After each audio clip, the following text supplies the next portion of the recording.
Everybody, welcome to Jeep Exploring. I'm Tim, this is Jenna, and today we're out on day 2 of our Midwest snowstorm, if you want to call that. We're out playing around here in southern Missouri, staying a little closer to home this time than we did yesterday. We went down to Arkansas. If you didn't watch that video, we went down there and toured around some back roads, so you can go and check that out. But today we're a little closer to home. We didn't venture off too much, but still out enjoying some beautiful sights we have in this area. So just follow along with us. It's going to be kind of a short video here, but we hope to have some good scenery and some beautiful back roads in the snow. So stay tuned.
that's probably going to wrap it up for us. We didn't do a whole lot, but we slept in a little bit this morning after a long day yesterday, and we've got some stuff this evening that we got to get ready to go to work tomorrow. So we hope you enjoyed that little bit that we brought you. If you're local to us, you probably recognize everything, or if you've watched all of our videos.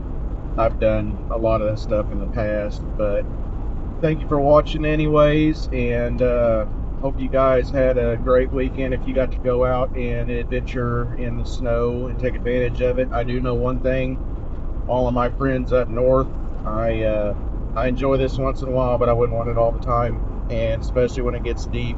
Some of that was pretty hard to drive in, so I know it's kind of not something very familiar with us down here, but enjoy it while we can get it. But anyways, we're going to hop off here. Hope you guys enjoyed.